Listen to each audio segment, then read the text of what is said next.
Inmates sense fear, and when they sense fear, they will use power and control tactics to try to take advantage of you and run you into the ground. Don't let them do it. Hello, I'm Gary York, True Prison Stories. If you like this video, please subscribe. Today I want to talk just a little bit about fear and control tactics by inmates. Now, you know, I've read studies from professional criminologists who never worked a day in the cell block that they did a study, and officers that were less educated had more fear, and this race has more fear than that race. And you know, I just forget all that, in my opinion, and let's just talk corrections. Okay, let's talk correctional officer talk, prison talk. Since we're the ones that really work in the cell block and we know the smell of the cell block, I'm going to go with what we all think from working together in jails and prisons across the country, rather than somebody who's done studies. Now, they say they interviewed 9,000 officers and they took all their answers and this is what they came up with. Well, let's just talk about our own beliefs in this and see what we think. And one thing I do know, that there is fear in corrections. Now, in the Army, we were told fear is good. You have to have a little fear to do your job correctly.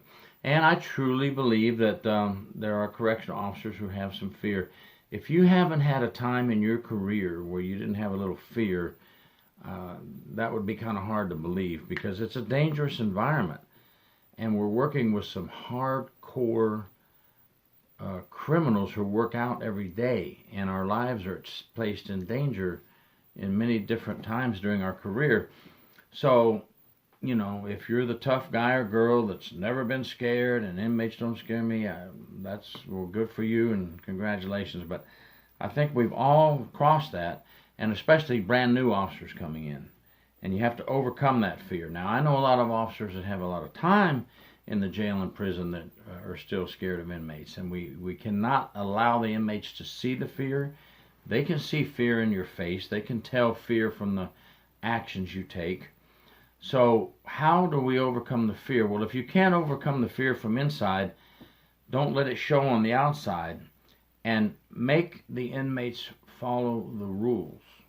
By making the inmates follow all the rules and do what you tell them to do, you are showing that you're in command and you're in charge, and they are not. And the more you stick by your guns and stay consistent and make them follow the rules, they'll realize, well, I really won't be able to do anything with this officer. It looks like I can't intimidate them. I won't be able to manipulate them.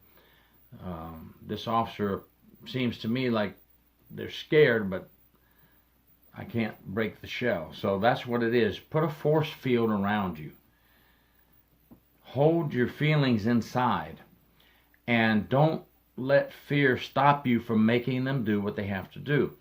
If an inmate has to be, if they're in restraints and you have to take the restraints off, or part of the restraints off, to allow them to use the restroom, don't let fear stop you from doing that. Because if you're scared to go uncuff the inmate and have them partially restrained, they know that, and they know you're scared of them. Don't let them scare you away. Do your job the way it's supposed to be done. They know what you're supposed to do. They watch 24/7. They're in the prison longer hours than you are. Almost. Now with staff shortages, some of us are in there, or some of you now, I'm retired, but some of you are in there 16 hours out of 24 hours. So staff shortage has a lot to do with this also. You get tired, you get lax, and there's a lot of danger when you're tired and you're lax. So make them follow the rules and let them know that you are not afraid to make them follow the rules. And once you get past this and they see that you're not afraid to make them do what they're supposed to do, you'll gain more confidence as you go and get older and more experienced in corrections, and the inmates will realize they cannot manipulate you. Now, if you hang on for just a few moments, at the end of this video, I'm going to show 3 study guides that I recommend. No, they're not mine. And they're from old timers. However, the inmates have not changed. Technology has changed, so their ways of manipulation may be a little different. The millennials are in there now, and their techniques may be a little different, but basically it's still all the same. And if you check out these 3 study guides I'll give you at the end and seriously read them, I think it will help you. Even if you just get 1 or 2 things from each study guide, I think it will help you a lot. And I'll give you the names of the people who did these study guides at the end of the video. Remember, inmates are looking to scare you. They're finding ways that you operate and trying to use that against you to place fear in you. And every day they're going to try to get you scared of them. Boo game. They're going to do the boo game on you. They're going to play games on you. And you have to be one up on them. And the rule book is the way to do it. They have to follow the inmate guide, the inmate handbook, the inmate rules. And you make them follow those rules, and you're going to win. And you don't let them set you up.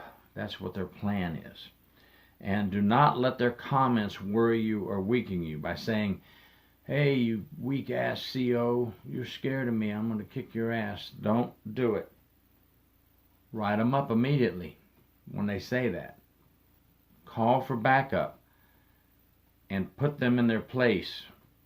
And if they threaten you with you're a weak-ass CO, I'm going to kick your ass, get them at that time. Lock them up, give them a disciplinary report, and do what you have to do to let them know we will not stand for this. We will not allow this to take place, because this is what they want to do, scare you so you don't bother them. They want to scare you so you don't make them do what they're supposed to do. Now, don't be a scaredy cat and so scared that you hunch over and walk away and lose the battle. Enforce the rules and win the battle. And don't overcompensate either. I've seen officers that are scared of inmates overcompensate. I'm going to kick your ass and you can't do nothing about it. I'm going to do yelling everything they're going to do and then walk away, not doing anything. Okay? I'm not saying you're going to go kick their ass, because we don't want you to get in trouble. You're going to protect yourself, of course, with force if attacked or threatened. That's a gimme. But what I'm saying is, don't overcompensate and yell at them and tell them everything you're going to do to them and then walk away. You're yelling and everything. They can figure out and read between the lines that you have a lot of bark but no bite. Don't be a barker with no bite. You can get them better by the book. Disciplinary reports, being placed in administrative confinement pending investigation, or placed in confinement for disciplinary actions, losing game time, losing privileges, losing their canteen privileges, and so forth, gets them where it hurts. All your barking and yelling does is make them laugh if you don't do any action that gives them consequences for the way they're trying to manipulate you or the game they're trying to play on you. So don't be a scary cat and run and hide, and don't overcompensate to be a tough guy or girl and do nothing. They know the game. They know that it's all bark and no bite. So we're going to enforce the rules, and we're going to let them know who's in charge. The problem with many jails and prisons today that the inmates have taken charge of, and I say this sadly because we are letting the inmates in many places begin to run the place, and that's not the way it's supposed to be. We run the place. Do not let their fear and intimidation let them take charge. We've seen many stories on Corrections 1 and in the newspaper where the inmates have taken charge, and that's when we lose control, and that's when officers get hurt, that's when prison staff get hurt, and that's when inmates that don't want to be involved get hurt. So don't let inmate intimidation get you. Don't be in fear. It's okay to have a little fear inside, though, folks. I just want to mention that. It's okay. We learned that back in the military when I was in basic training in 1978. Fear can save your life, but don't let the fear go so far that you don't enforce the rules. Keep the inmates in line. Keep your fear masked over and go do your job. Once they see that you do your job and enforce the rules and can't be had, they'll move on to the next person who they feel is the weak link in the chain. That's who they go for, the weak link in the chain. They'll look for you, the weak link, and they'll operate on you, and they'll intimidate, they'll put fear, and they'll manipulate you to do things you don't want to do. Now, here are the 3 study guides. If you read them from front back to the back, I think you'll walk away with something that will help you. Especially you brand new officers from 1 to 3 years. You folks that are thinking about going to the Corrections Academy or are in the Corrections Academy need these guidelines. And even us old-timers need these guidelines. We need to keep ourselves tuned and prepared for safety, and how to channel the fear into a positive thing to protect us. If you like this video and gained anything from it at all, please subscribe. Thank you very much. True Prison Stories.